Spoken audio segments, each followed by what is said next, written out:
Orly Bordelstein here. I saw Candyman 92. Let me check.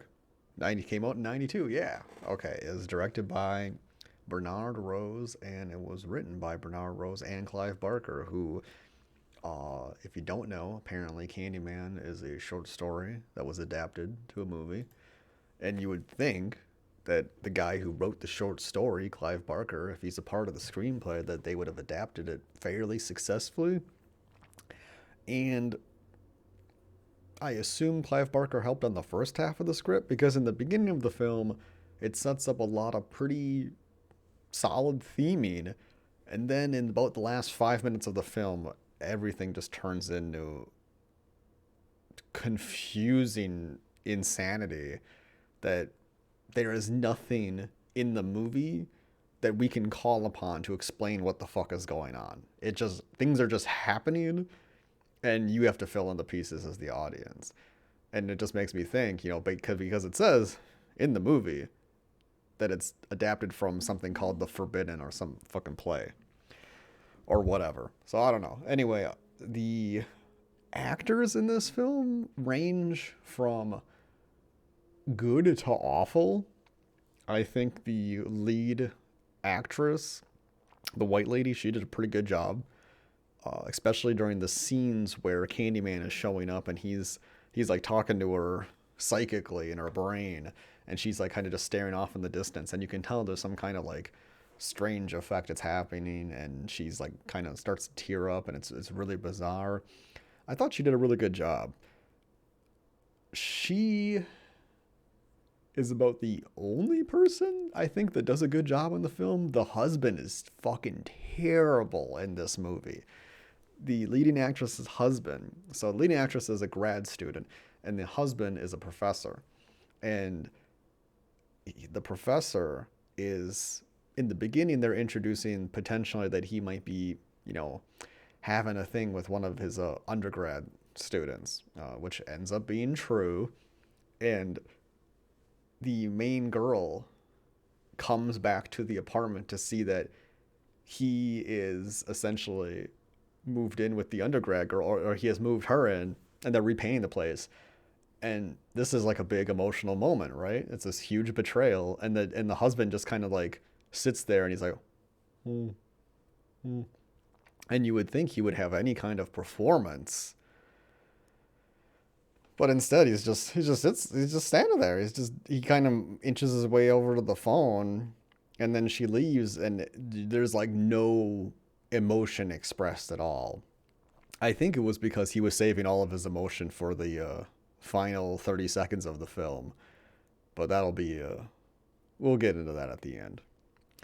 So the film does one thing good, and so let's talk about the one thing it does good. In the beginning, it does some theming.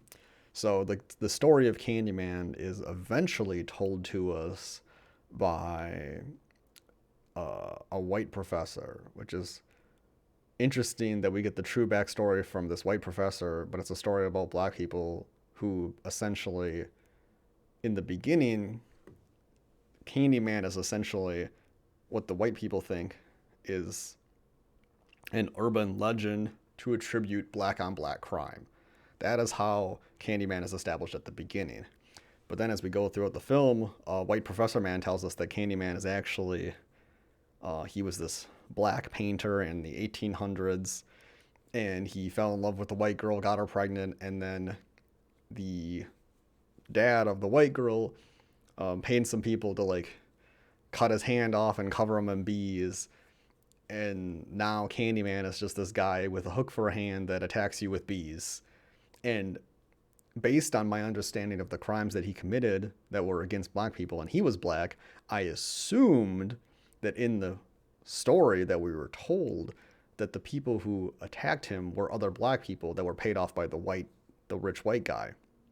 But as we find out later in the film, it turns out that he was actually just attacked by white people. So why is Candyman then attacking and killing black people? And why is Candyman only killing black people? I don't think he kills a single white person in the whole movie. And why is why? Like the whole movie I thought, oh, the reason he's taking vengeance on black people is because they quote betrayed him in their race interests against the dominant white power in the 1800s in America. But instead, he was killed by white people, as we find out later on in the film. So there's just the theming that's built up at the beginning crashes by the end of the film. But it starts off really fucking cool, right? Like, oh, there's this urban legend, this guy, he shows up and kills black people, and we use that to explain, all the crime that happens in our area when black people are getting killed by other black people in Cabrini Green, which is a real place in Chicago. The film takes place in Chicago. It does a good job establishing that in terms of like, the different kind of landmarks and things like that.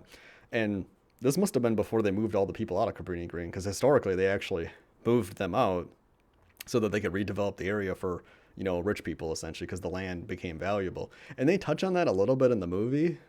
In the beginning, the main actress comments how their apartment complex was built over one of the old Cabrini Green places, and they just put plaster over the walls and they're still concrete. And she shows this by saying, see, look, I'm living on this half of this apartment, but there's a hole through my medicine cabinet.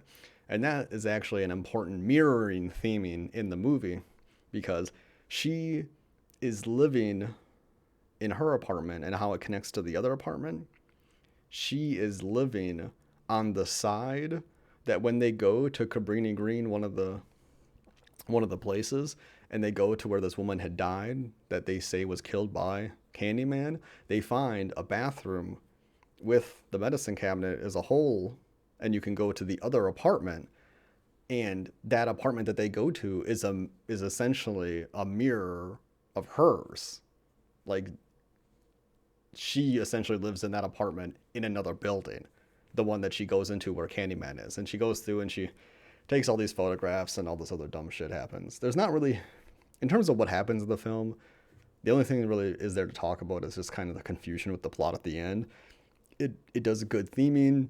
The musical score is this weird mix between ambience and like upbeat orchestral at times. It never gets too shocking. The film does have a lot of jump scares, but they're not like zoom up on a dog's face shouting at you, but a lot of the jump scares are related to dogs. But the film does have a lot of interesting things go on. And the plot stays pretty solid even for the first 40 minutes. Like, I was surprised. I paused the movie at one point and I was like, oh, I'm 40 minutes in, nothing really has happened yet. I was pretty surprised by that. And then the film puts the character in circumstances where you think, I don't know how she's going to get out of this one, and then she gets out in a way that makes sense, but she ends up really damaged by it. And I think that's really good.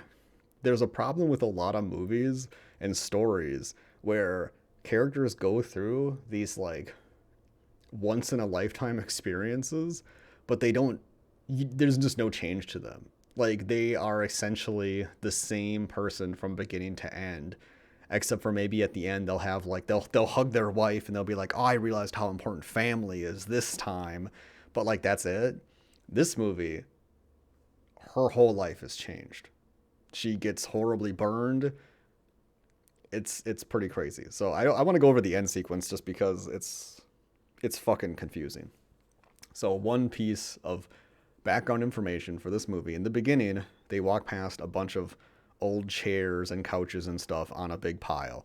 And she's like, oh, are you guys having a bonfire? And the one little kid's like, yeah.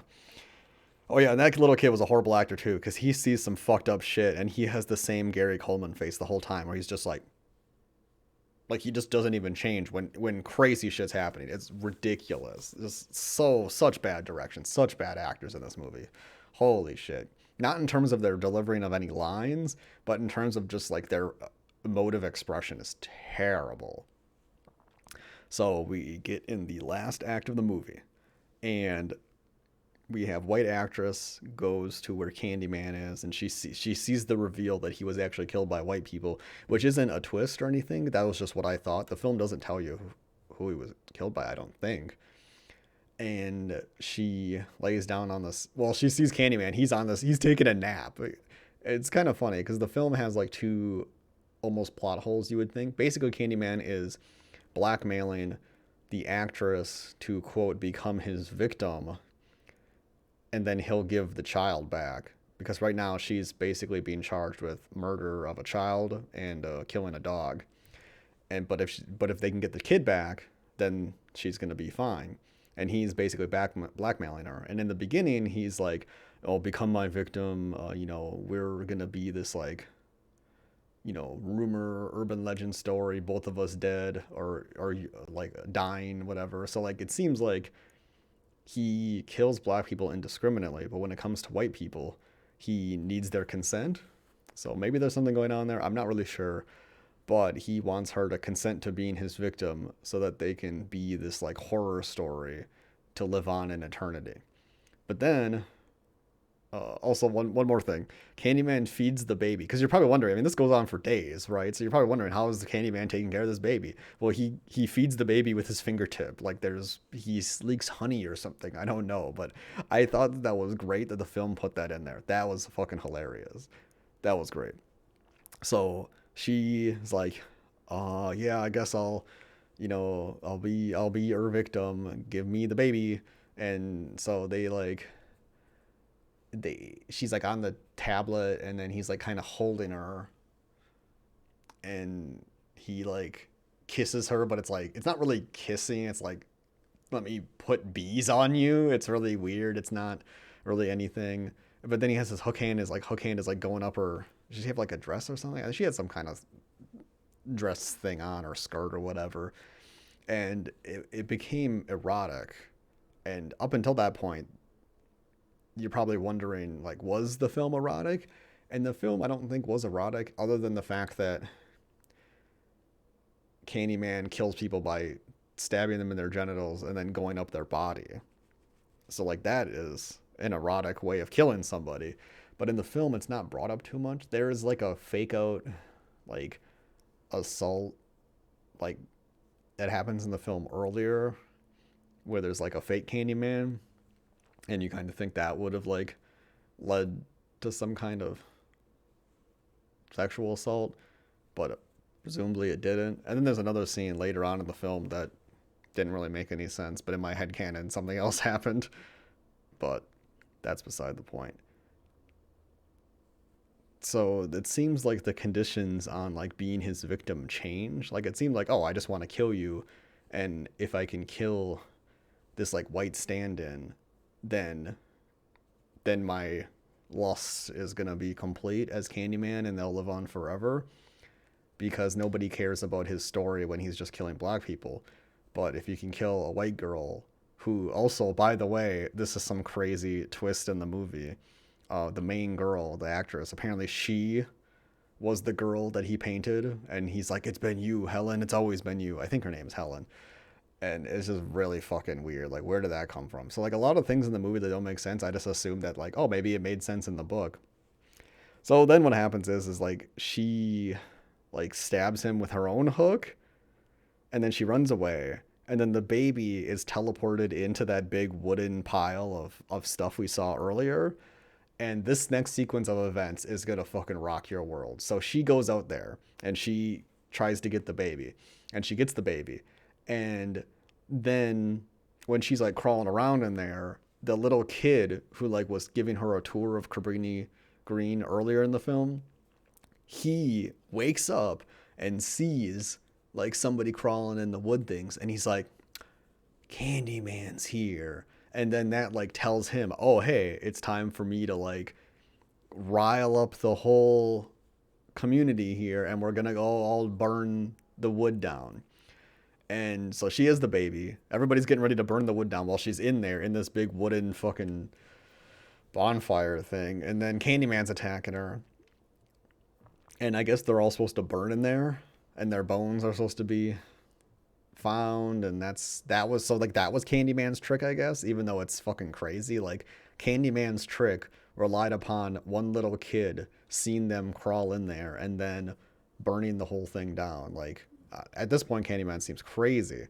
Like, how the fuck can you plan for all that shit? Anyway, the whole place starts burning up, and then she's like fighting Candyman, and she's able to beat Candyman back, and then she gets out of the burning thing, but she's on fire, and like, it's really weird because in the film, like her hair isn't burning that bad. Like her hair would be singed, but like you could just like cut it off and like regrow it. And, like she would have been fine. But then it cuts and her like scalp is completely burned flesh over. Her ears are burned off and she looks fucked up. And she like hands the baby out and the baby lives. And Candyman presumably burns up and dies.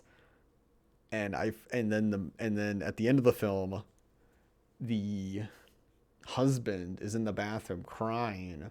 Now he's finally emoting about like his wife leaving him, even though earlier in the film he didn't give a fuck.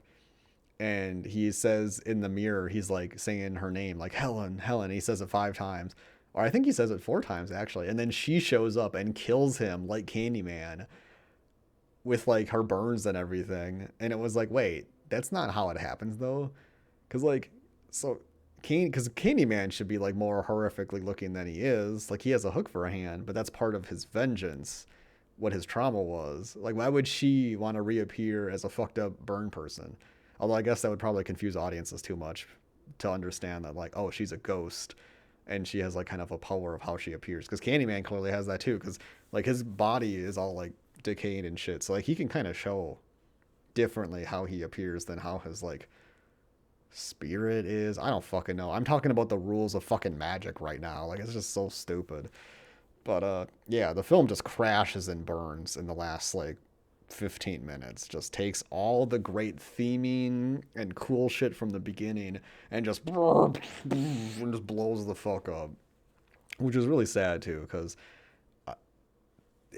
there's a lot of potential here, and I wanted to watch it because they're remaking the movie, and this is it. This is the new Candyman, the guy who's Candyman in the new movie. 100% he's the baby at the end of this movie. 100%. I am calling it now. Oh, which really is kind of meaningless, but I bet that's going to be like a reveal in the reboot.